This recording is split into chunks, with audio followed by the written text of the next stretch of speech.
Dissension dans le sud du Sénégal où une compagnie sino-australienne prévoit d'extraire de précieux minerais des dunes côtières. De nombreuses voix s'élèvent contre ces forages, affirmant qu'ils risqueraient de nuire à l'environnement. Plus grave encore, ces critiques redoutent que cette exploitation ne ravive la rébellion armée. De la Casamance, un reportage d'Alex Duval-Smith et Maxime Legara. Depuis des milliers d'années, les vagues balayent la côte ouest africaine et ont entassé des minerais d'une grande valeur.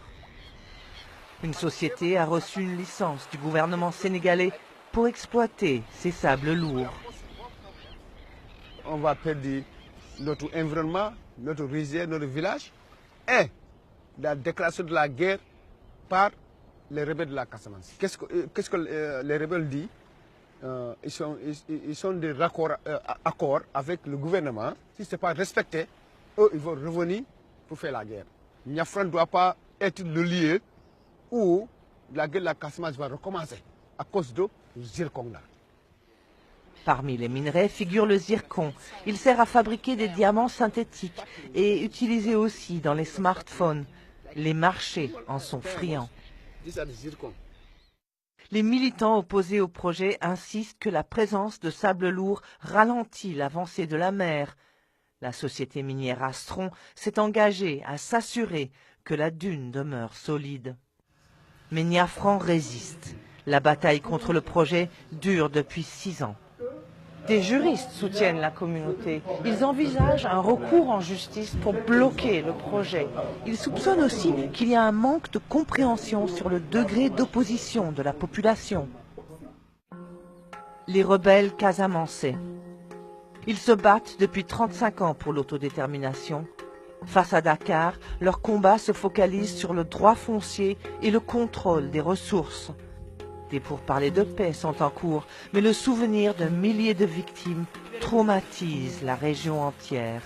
Ça, c'est le butin, ça fait partie des pièces du butin. Pendant le combat, on a saisi ce véhicule, il n'est pas le seul, il y en a beaucoup, il y en a d'autres même. Leur leader menace des lourdes conséquences si le projet minier démarre.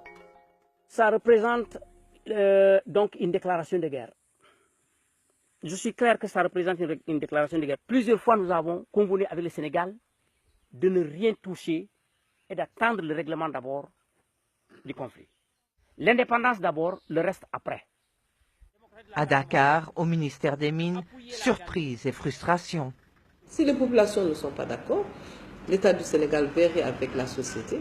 Mais nous pensons que ce serait vraiment dommage pour les populations de la Casamance qui aujourd'hui souffrent et ont assez souffert vraiment de cette situation. Je pense que c'est un projet qui peut être très viable pour la population de Niafran, d'autant plus que ça a des retombées économiques. Dans un échange d'emails avec la BBC, le directeur d'Astron, Tim Chase, souligne que le projet aura un impact positif. Nous sommes engagés à suivre toutes les mesures réglementaires pour assurer la coexistence et l'utilisation de processus miniers avec un faible impact.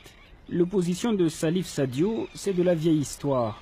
Le MFDC local est en fait favorable. Le projet n'a pas l'intention de répondre à quelques personnes qui ont leurs propres intérêts qui changent. Le projet créera au moins une centaine d'emplois. Il pourra forer des pluies, il soutiendra de nouvelles initiatives et potentiellement l'industrie. Sous le fromager majestueux, la communauté reste peu convaincue des bienfaits d'une décision prise à Dakar.